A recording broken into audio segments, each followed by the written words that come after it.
I'm ready. Everybody ready? I'm clear. You're clear. We're all clear. Oh, I mean, queer. So, in three, two,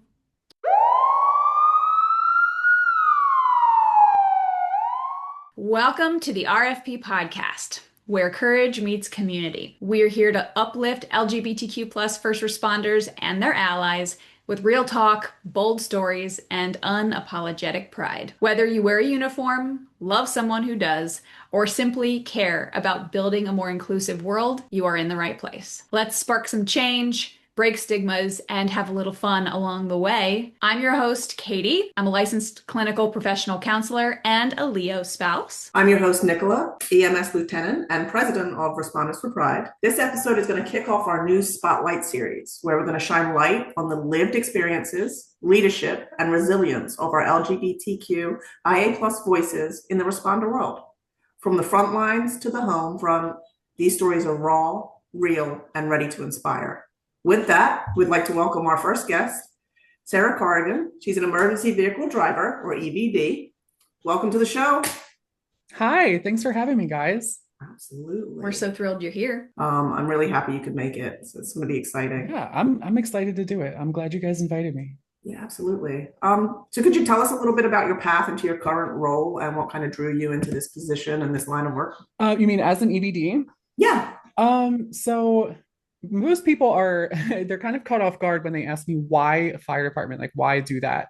Right. And my true to life answer is because it seemed like a good idea at the time. I did not grow up saying I wanted to be a firefighter. I didn't grow up seeing fire trucks and getting excited. I had a job where there was a fire and we were there and it seemed really cool. And I said, I bet I could do that for the rest of my life. Hopefully it's not the literal rest of my life. Right.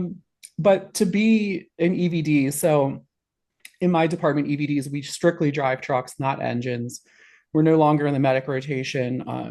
We're not really in charge of anything, but we're responsible for the apparatus and the equipment. I think it was shortly after I graduated the academy and I got out into the field and just start riding the trucks. I just said, that's it. I have to drive this thing. True And trucking. I just love it. I just love driving. The guys are always apologizing about wanting to go out and run an errand or something like that. And I'm like, you guys don't understand. I get to drive a fire truck. Right. Like, I don't care why I'm driving it. I'm just glad I'm driving it. You're like, I'll take you to 7-Eleven. Do you prefer driving the front or the tiller? I prefer driving the front. I think I like that sort of ultimate control over the vehicle. Okay. Tillering is fun though. You get the good view, and people always like to see somebody up there, you know. I Yeah. just recently, in fact, last week, had a woman follow the truck for I don't know how long. And then when we stopped, she pulled up alongside to tell me she had been following me so that she could tell me how awesome it was to see a woman up in the tiller cab. That's amazing. So that was kind of fun. A Yeah, little that's scary, amazing. but kind of fun. Once it's all said and done, it sounds like it was a really positive experience, Yeah. but you Yeah, it's never fine. know, right? Yeah. So I'm curious what a typical like day or shift looks like for you, because this is definitely a role that I'm not at all familiar with. I mean, I'm learning as you're sharing, but yeah, like so fill us in on what just like a typical day looks like for you. So it's really like the typicalness of it kind of stops after the first hour or so. You're going to come in the morning just like everybody else and grab your gear out of your locker and go over and pull the person you're relieving, pull their stuff off the truck. Hopefully they're down there already to talk to you about what happened the night before. 9 times out of 10, they're still sleeping.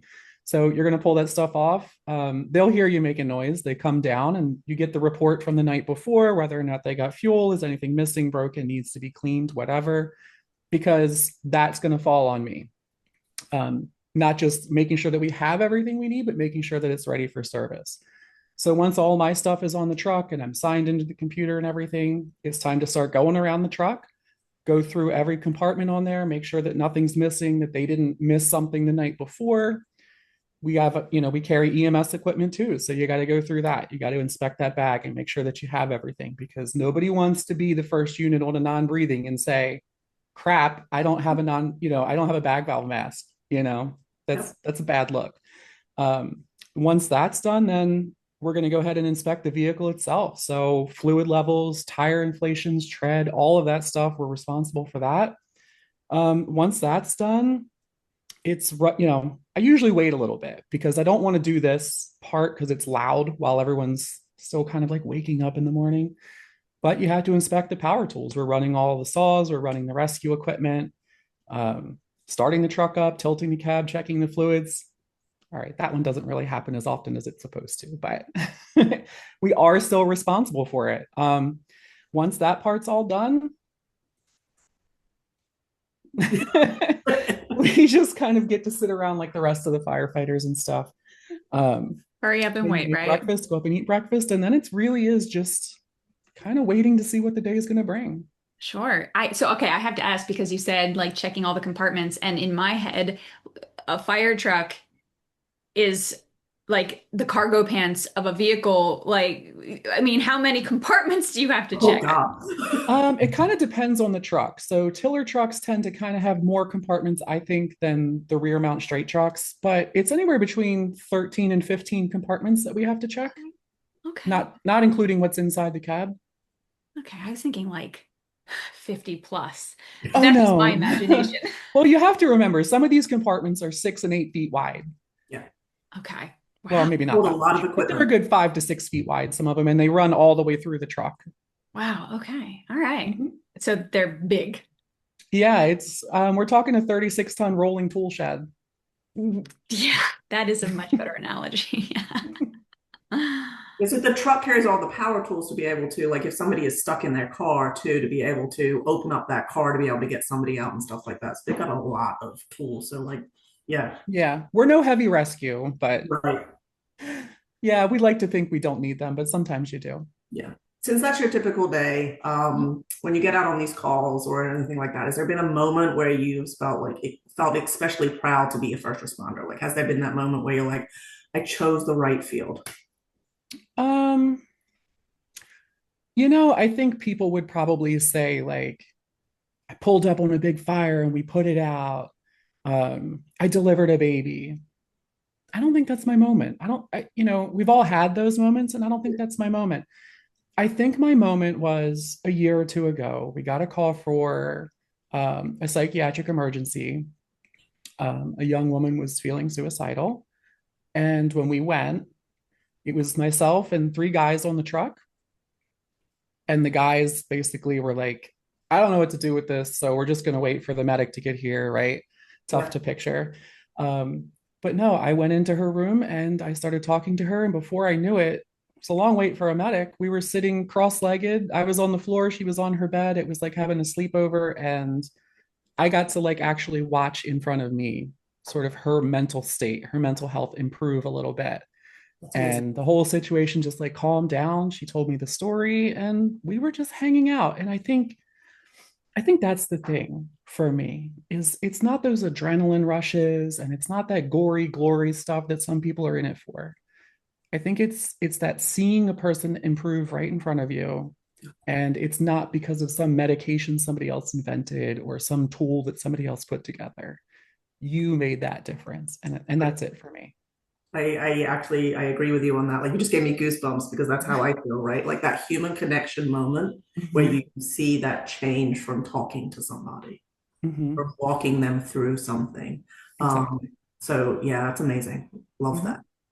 There's a simplicity in that kind of connection, right? And yet, as simple as it is, it's not the first thing, right? That is typically gone to, right? It's like, we got to get out the heavy duty, whatever, whether it be, tools or medication or whatever. And it sounds like those are the truly deeply meaningful experiences for you is when you can go and just be a human with another human Mm-hmm. and see the impact that that makes. Yeah, there's no protocol for that.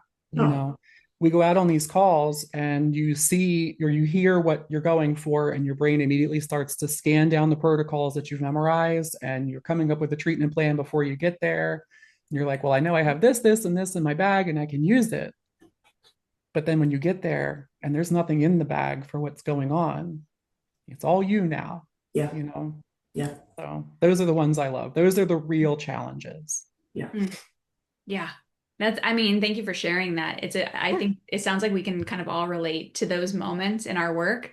As a Mhm. mental health therapist, I have had many of those moments of where you just show up and you lean in to your humanity. Yeah. Mhm. And it's incredible what happens when you kind of let yourself de-escalate and how that gets mirrored in the person in front of you. And then like this magical kind of thing happens between humans, where it's like, oh, turns out we don't need all the big tools. Right. Right. We can actually make a difference doing it this way. Who knew? Right? Yeah. And I think there's a big power too to acknowledging I can't fix this, Yeah. you know? Yes. And you need to make sure your patient knows that too. Like, I can't fix this. I can't bring your loved one back. I can't undo the assault or the trauma, but I can sit here with you through the pain. Yeah. I always, when I'm teaching, so I teach a lot of the EMS and things like that. So when I'm teaching my new providers and things like that, I'm like, there is something big in not doing anything and holding a hand, Mm-hmm. right? Like there's that moment where you can't do anything, right?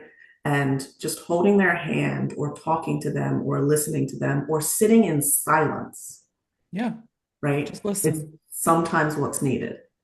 And Exactly. that sometimes it's hard for new people to get around because they're like, no, things, I want to do things. And it's like sometimes, no, no, sometimes it's literally just taking that step back. Yeah. Right. I want to Okay. pop those yellow caps and save a life. Yeah. So, So I have to ask because, both of you are really highlighting this kind of shared understanding of the um the power of not fixing, and yet as first responders, right? Like how I understand the initial kind of conditioning and training is about like fixing the problem in front of you and so I'm wondering, and I would actually pose this to both of you.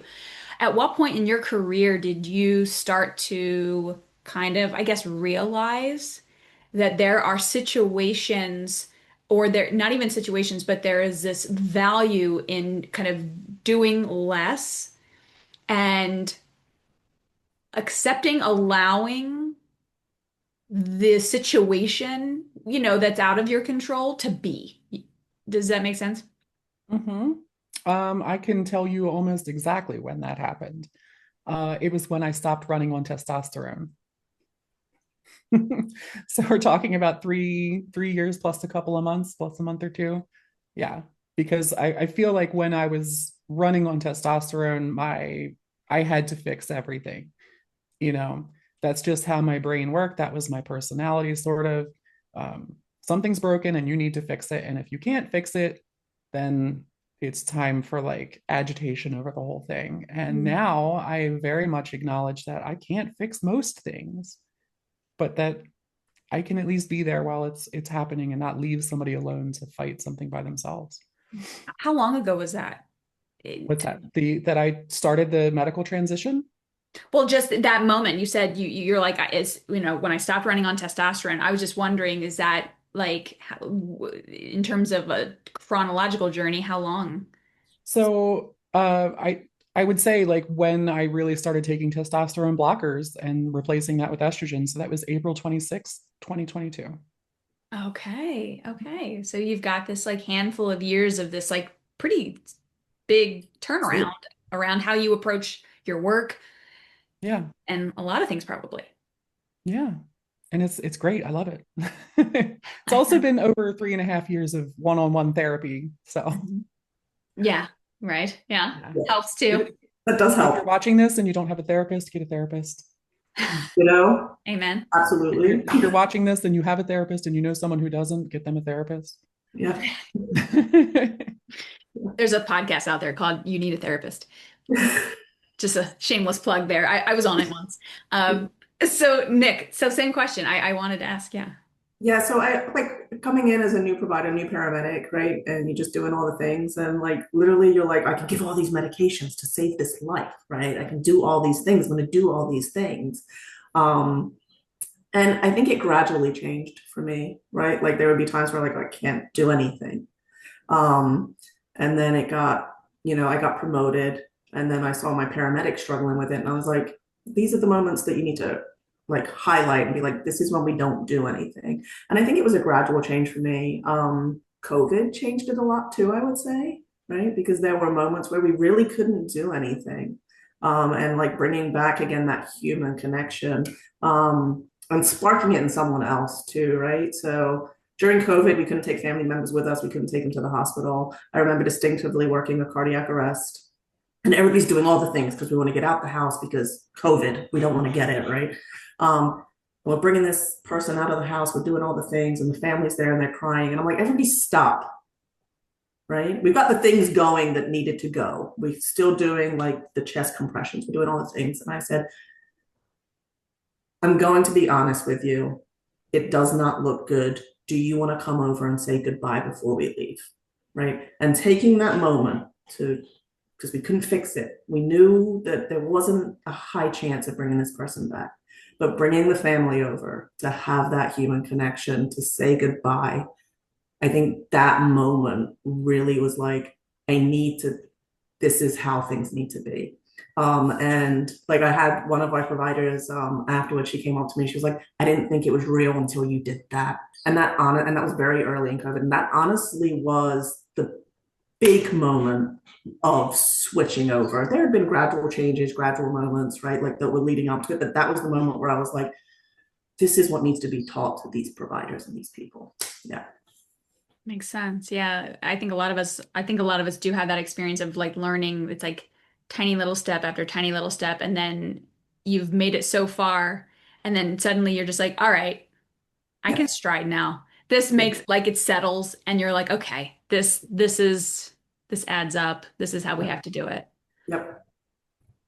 So Sarah, you were mentioning before your shift to testosterone blockers and your experience with transitioning. And so I would love to kind of get a clearer image or whatever you'd like to share around how that experience has both impacted you personally, but also professionally, right? Like, is there kind of something specific maybe with your experience that you feel like people outside of this, the world of first responder don't know or wouldn't have guessed about what it's like to be a trans first responder?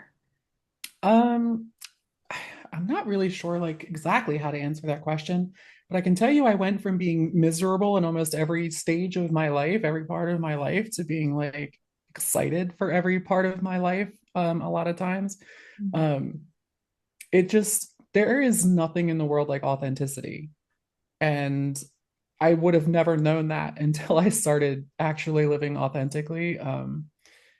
You get better at everything when you're actually doing it as yourself, and because you're not putting any of your energy into being something that you're not, right? It's yeah, I don't know. I don't know if that actually answers the question. Absolutely, Sorry. absolutely. I mean, it sounds like you're kind of highlighting this concept of almost like freedom, a sense of Yeah. freedom. Yeah. So my therapist had described it, the way she put it was like living with a stone on your chest Mm. and or carrying it around on your back. Yes, you can still function, you can do all of these things, but you're being slowed down and held back by this weight that you're carrying. And when you can take that weight off, it really does start to feel like the sky is the limit. I think all of us as like LGBT, right, Mhm. and queer community, we never grow up being our authentic self, Mm-mm. right? We would never have that moment from the beginning to be able to be our authentic self. So I love the way your therapist put that, like that stone being lifted off, right? Like, and Yeah. being able to be you, Yeah. be But you every know way that what? you are. I'll say something that I'm willing to bet you're not going to hear another trans person or probably even LGBTQ plus person say. I'm glad I wasn't born this way. Okay. Um, because I never would have been able to experience what I experienced when I started living authentically. This just would have been who I was. Yeah. Do you know what I mean? Mhm. I learned through therapy and my own self exploration that as long as you can find something you learned from every experience and that learning helped you grow, you don't have any bad experiences. Um, so I'm thankful for all of that.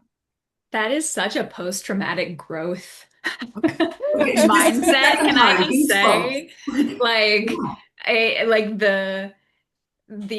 I mean, yes, that's like the definition of post-traumatic growth, right? Is being Yeah. able to look back on the adversities and Hmm. see the value in them and say, like, I am so, and I'll just use the word, I'm not going to put this word in your, but Yeah, like grateful that I have been through the things that I've been through, that I've seen the things I've seen, because I am so proud of who I am. I am so proud of my story, and every detail is what makes it up. And so, yes, I mean, while not everyone might share that, I think it's such a valid, beautiful thing to hold and say, you know what? I wouldn't change a damn thing. that's right. People like to ask, well, I know they like to ask me, and I imagine they like to ask a lot of trans people, if you could go back in time 20 years, what would you tell your younger self? And my answer is nothing. I would tell that child nothing. I probably wouldn't even approach. I would just watch from a distance and just, be silently cheering for him to keep going. Um, because like you said, grateful is a good word for it. There's been a lot in my life that was difficult to get through. Um, Nothing's killed me yet. We've all survived every bad thing we've ever been through. So I think it's important to keep that in mind. And yeah, you just got to find the light in the dark everywhere, and just keep your eye on that.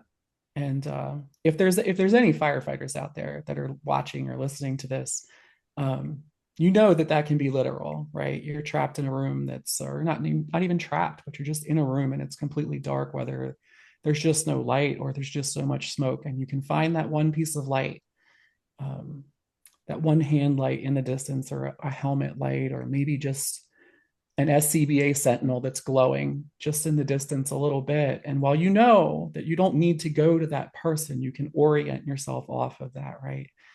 And so that's more of a literal thing, but it's like that metaphorically, in life, is that when you're in the dark, just look for that light, and just use it to know whether you're turning left or right, or how far you are from a wall or an obstacle.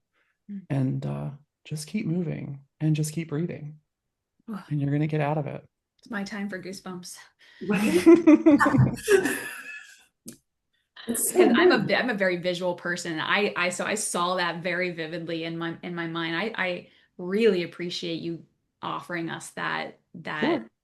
that tool, that image, that metaphor to kind of, it speaks so deeply to so many things. So Yeah, thank you. and I think it, like, any average person, so to speak, could kind of relate to that. If you've ever woken up in the middle of the night and it's dark out, and there's very little light in your room, but your alarm clock is lit up, right? You can kind of spatially orient yourself to that, and you kind of anchor to that thing, even though you're not thinking about it, you are. And that's how you found your way to the bathroom without stubbing your toe along the way. So little things, but you can apply that thought process to big things too. So I true. think that's what life is all about, the building blocks. Um, I didn't mean to strike everyone down. no, it's deep. Like it's so truthful, Yes, you and did, because yeah, you're awesome. yeah. Like it was good. Yeah, I'm yeah. just properly medicated. You're many things, I would argue. Yeah, yeah, absolutely. How do you think? So I know that we've talked a lot about like your impact on your journey being in this field. How do you think your experience as like the LGBT person that has shaped or impacted that journey? I know that, like you said, you started transitioning about 3 years ago, Mhm. medically transitioning about three Mhm. years ago.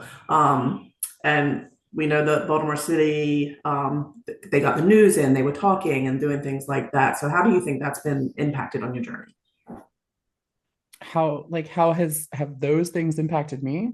Well, impacted your journey in the field. Oh, it's almost like I'm not even sure like what to talk about with it because I came out and people were like, all right. It's Yeah. almost like there wasn't a journey. Um, I mean, everybody, I hear these horror stories from, trans people and even just every other letter in the alphabet of our acronym out there in the world and other departments that they've had these nightmare experiences. There's over 1,000 people in the department I work for, and they're all like, it's like you told them like, oh, hey, we switched from Scott to MSA. And they're like, oh, all right. Like it's just been such a non-issue that I almost can't even call it a journey. It's like I left one day as William and I came in the following trick as Sarah, and everybody was like, yep, that's Sarah. She drives a truck. That's her. It's just great. So those things though, those public image things that I was doing in the beginning, and there's less of it now because I guess I've kind of become like old hat around, she's been around a few years. It is what it is. Um, a lot of people in different ways benefited from that. I'm sure my department benefited from it. I'm glad if they did, but it's not why I did it. I didn't do it for me, and I didn't do it for them. I did it for that LGBTQ person.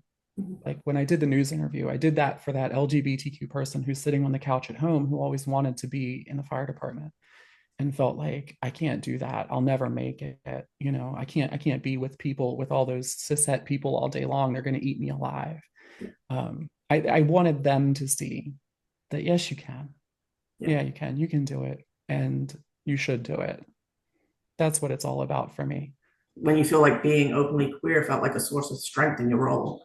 Um, when I like came up on my like picture as the liaison for my department and stuff like that, that was my moment of strength in my role, right? I'm not going to say that that was yours, but it feels like I feel this. I honestly, I feel similar to that with like, I do this for the person that wants to be in the department and feels like they can't. Yeah. Yeah, there's some saying that I can't remember exactly about the fire service, and I think it's probably adapted from the military because so much stuff is that it's something about like for the man next to me or something like that, like that it's just all about like you're not just working for yourself, you're working for the person next to you, and that it doesn't literally mean that there's somebody next to you, but Right. yeah, I mean it can feel like a weight. It can feel like that's like a new burden, that feeling of like making sure that you're representing properly for the next person, you know. But yeah, I kind of stopped caring about that. I'm just going to be me, I'm just going to be myself, and I'm going to be weird, and I'm going to be crazy, and I'm going to be out of pocket when I feel like being out of pocket. And I think that's maybe the thing is it's just important for people to see that you can be trans, but like, so what? Like, you're Right. still a person. Do you know what I mean? You're, One you're still all aspect of of the who you other are. things. Yeah. Yes. Yeah. Yeah.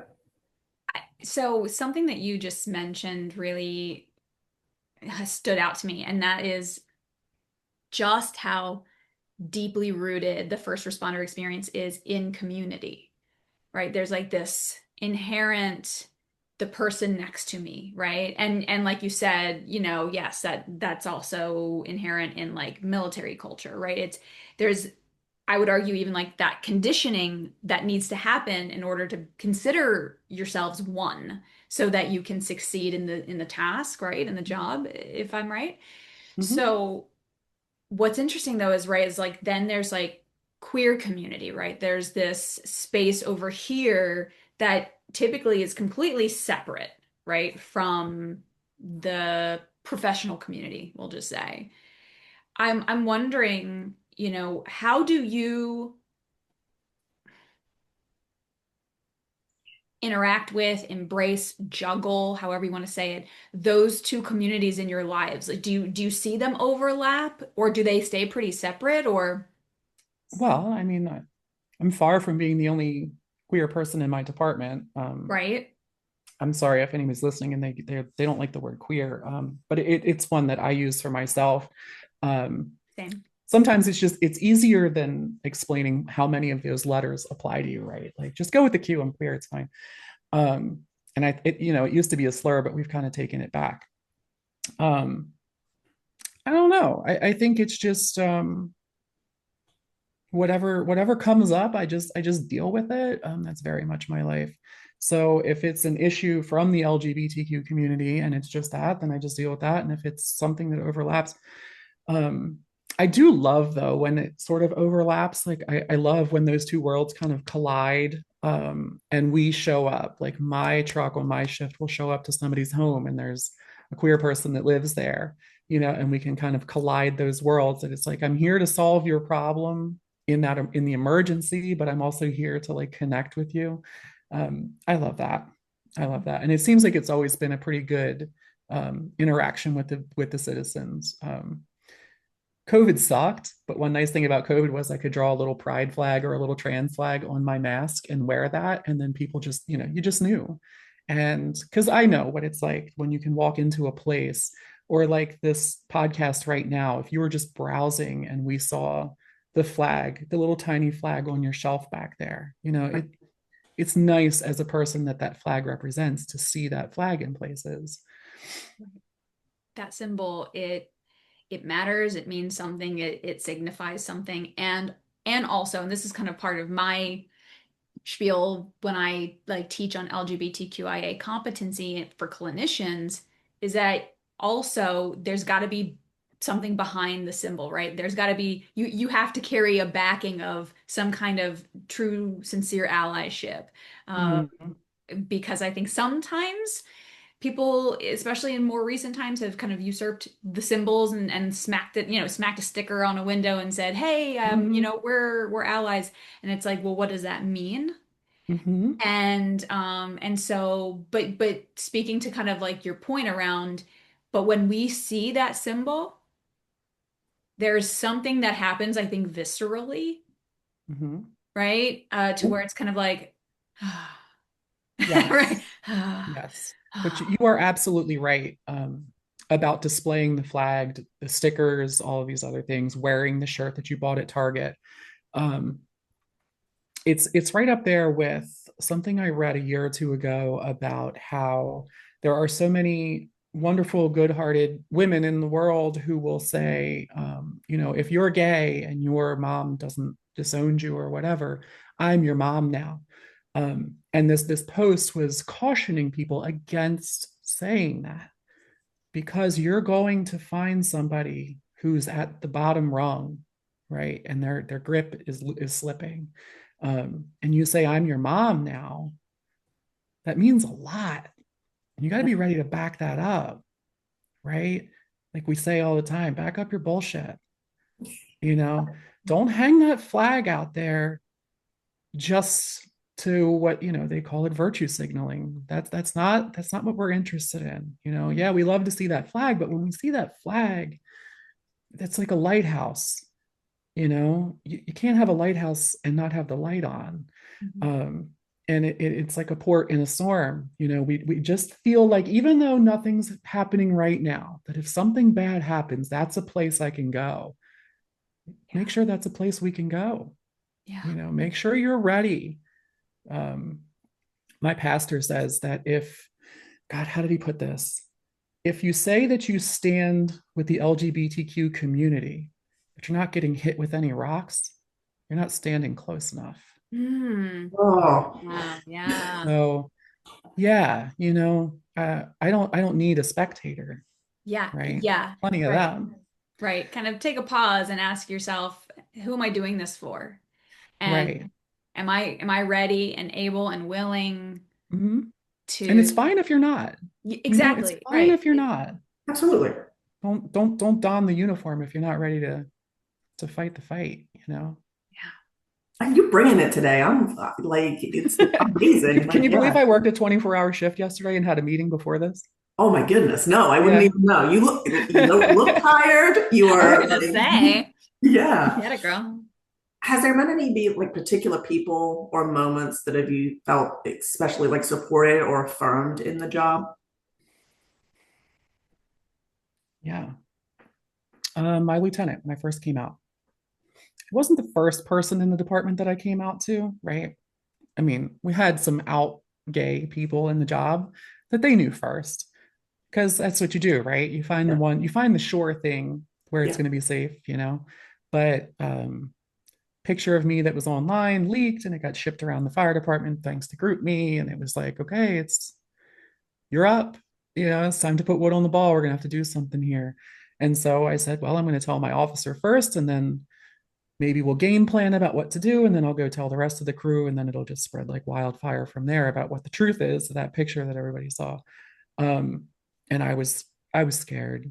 I was so scared. I was, 39 years old, 6 feet tall and 225 pounds. And you would have thought I was ready to take on the world, but I walked up to his office door and I reached up to knock on the door and I was shaking.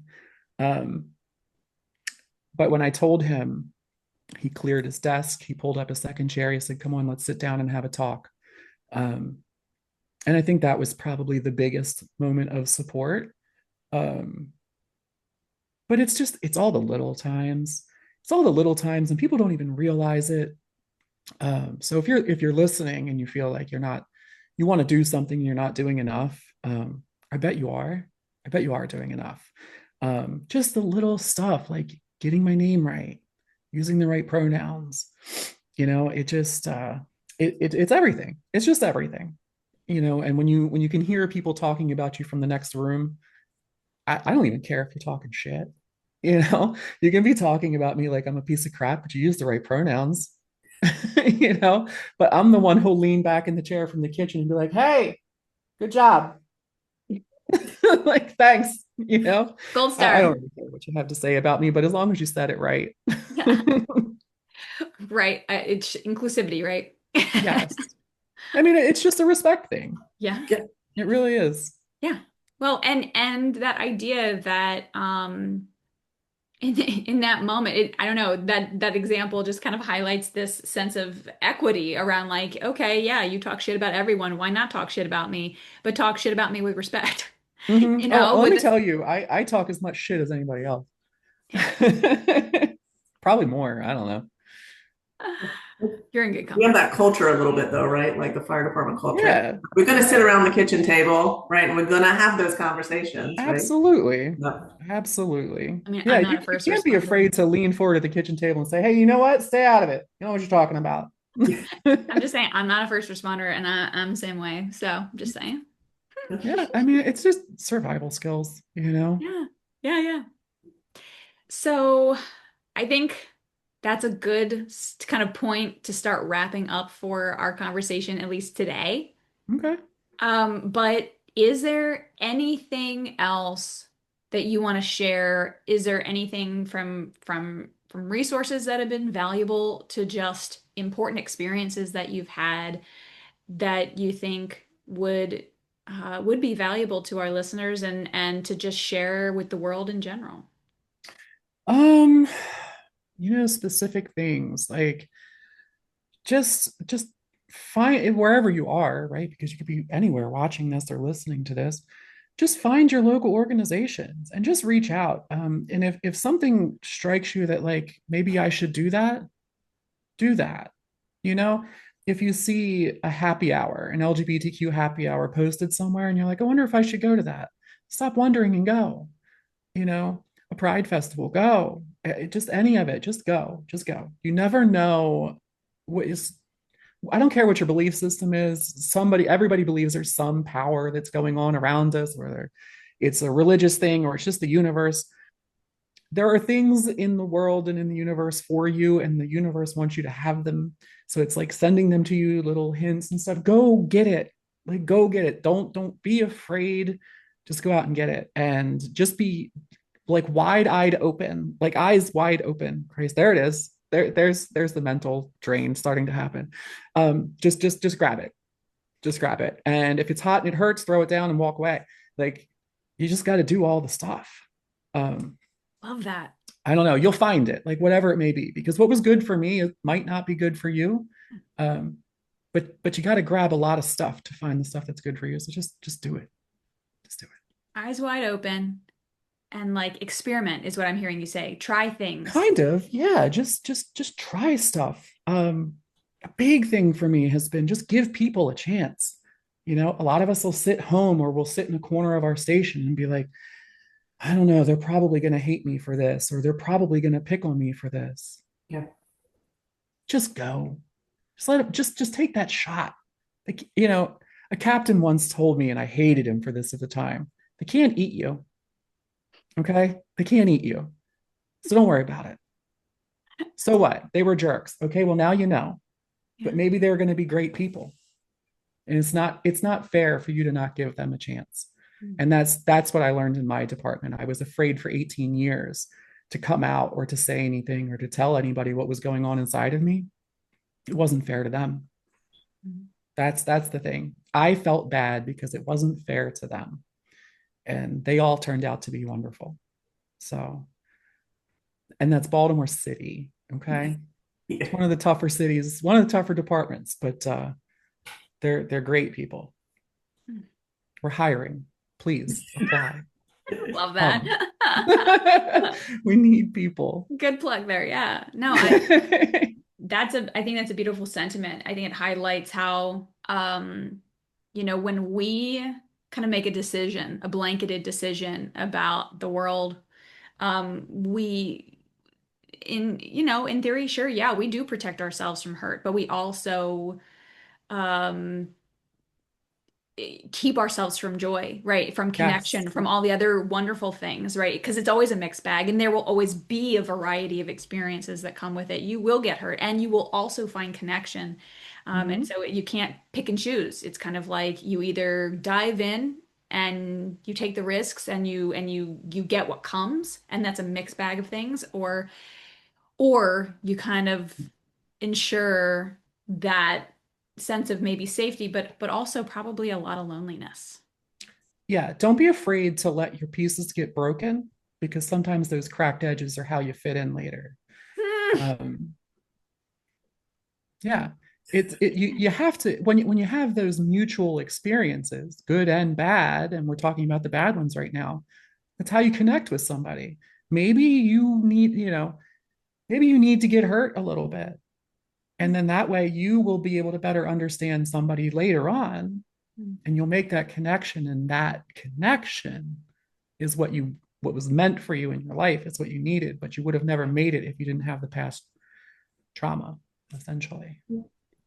There's a culture and they put their broken dishes together with like gold lining. Kintsugi. That's what it Yes. is. Yes. Yes. The And that's Japanese art of kintsugi. Yeah. yeah, and that's that moment, right? Those gold linings that come from the broken parts, the hurt parts. Yeah. Yeah, don't go out there breaking your pieces in Right. order to fit, Right. right? Just let your pieces break as they're going to break. Let the cookie crumble how it's going to crumble. And maybe that cookie crumb is what was needed in somebody else's recipe. Hmm. Your one-liner insights are epic. They're gonna be like I know, man. Like, I'm just making them up as they go along, guys. I swear. this is just natural fatigue and the gems that come. Yeah, yeah. No, so to paraphrase an old comedian, I'm here all week, try the methylphenidate. Like, All right, Nick, any final thoughts, words, questions? um the only one question I have, because you said Baltimore City's hiring. So I'm pretty sure we are. I think it's always like people. you can always go online. Just go online. Yeah, Just you need to Google put an inquiry fire in, right? department. Yeah. You'll Yeah. find out. Um, you said doing those news pieces and things like that, that was like you reaching out to that younger person sitting on the couch. Yeah. Would you give that person any advice if they wanted a career as a first responder? Yeah, just what I said earlier. And if you're only catching the end of this, just do it. Just do it. You can do it. I believe in you. Um, just do it. Just do it. I don't care how many times you trip and fall. I don't care how many times you drop something. Pick it back up. Get yourself back up. Just keep going. If this is what you want, go get it. I don't care. Whatever it is that you want, go get it. Love it. Nobody's going to give it to you. You have to go get it. Yeah. But I believe in you and you can go get it. You can do it. Yeah, I like go get it, right? Because then we don't have to give any trademark rights to Nike. So Just do the damn thing. absolutely. Well, thank you so much, Sarah, for being with You're us. welcome. We invite you on anytime to come hang out and chat. You're a Yeah, badass. send me a link, okay? Just send me a link and I'm there. We will, and hopefully we will get to see you soon in person sometime for some of our Yeah, upcoming RFP stuff. Pride is here, yeah, people.